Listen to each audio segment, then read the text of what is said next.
ഹിസ്ബുല്ല മേധാവി ഹസൻ നസറല്ലയുടെ വധത്തെ ന്യായീകരിച്ച അമേരിക്കൻ പ്രസിഡന്റ് ജോ ബൈഡൻ രംഗത്ത് വന്നു. തുടങ്ങിവെച്ച പണി പൂർത്തിയായിട്ടില്ല എന്നാണ് ഇസ്രയേൽ പ്രധാനമന്ത്രി ബെഞ്ചമിൻ നെതന്യാഹുവിൻ്റെ കമൻറ്റ്. ഇറാൻ്റെ പരമോന്നത നേതാവ് അയതുള്ള ഖൊമനിയെ വളരെ സുരക്ഷിതമായ ഒരു കേന്ദ്രത്തിലേക്ക് മാറ്റി എന്ന വാർത്തയും ടെഹ്റാനിൽ നിന്ന് വരുന്നുണ്ട്. മധു കൊട്ടാരക്കര അമേരിക്കയിൽ നിന്നും തത്സമയം ചേരുന്നു.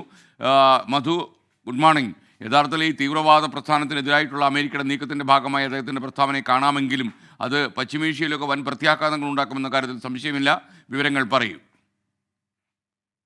Good morning എസ്കെൻ.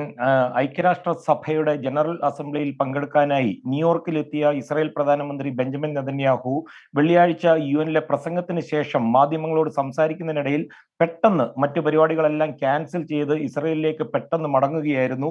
നമ്മൾ 24 വാർത്താ സംഘം ഉൾപ്പെടെ ലോകത്തിന്റെ പല ഭാഗത്തു നിന്നുള്ള ഈ ഐക്യരാഷ്ട്ര സഭയിലെ റിപ്പോർട്ടിങ്ങിനായി എത്തിയ മാധ്യമ പ്രവർത്തകർക്കിടയിൽ അപ്പോൾ തന്നെ ഒരു ചർച്ച നടന്നിരുന്നു. എന്തോ വലിയ വാർത്ത വരാൻ സാധ്യതയുണ്ടെന്നായിരുന്നു അവരുടെയൊക്കെ വിലയിരുത്തൽ.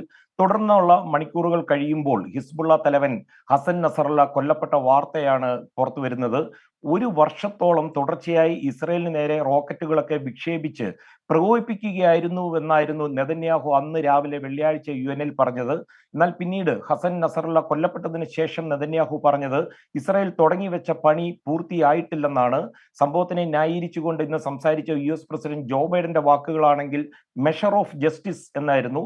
ഹിസ്ബുള്ള, ഹൂതികൾ, ഹമാസ് എന്നിങ്ങനെയുള്ള ഇറാൻ പിന്തുണയുള്ള ഗ്രൂപ്പുകളുടെ തീവ്രവാദ പ്രവർത്തനങ്ങൾ പ്രതിരോധിക്കുവാൻ ഇസ്രയേലിന് എല്ലാ അവകാശമുണ്ടെന്നാണ് ബൈഡൻ ഇന്ന് പറഞ്ഞിരിക്കുന്നത്. ഈ ഹസൻ നസറല്ലയുടെ കൊലപാതകത്തിനെ തുടർന്ന് ലെബനനിൽ 3 ദിവസത്തെ ദുഃഖാചരണം പ്രഖ്യാപിച്ചിരിക്കുകയാണ്. ഹിസ്ബുള്ളയുടെ ജനറൽ സെക്രട്ടറി കൂടിയായ ഈ ഹസൻ നസറല്ല കൊല്ലപ്പെട്ടതിന്റെ ഞെട്ടലിലാണ് ഇപ്പോഴും ഇറാന്റെ പരമോന്നത നേതാവ് അയത്തുള്ള ഖൊമൈനിയെ സുരക്ഷിത കേന്ദ്രത്തിലേക്ക് മാറ്റിയിരിക്കുകയാണ്. ആശയവിനിമയത്തിന് ഇലക്ട്രോണിക് ഉപകരണങ്ങൾ ഒന്നും ഉപയോഗിക്കരുതെന്നാണ് അണികൾക്ക് ഇറാൻ നിർദ്ദേശം നൽകിയിട്ടുള്ളത്.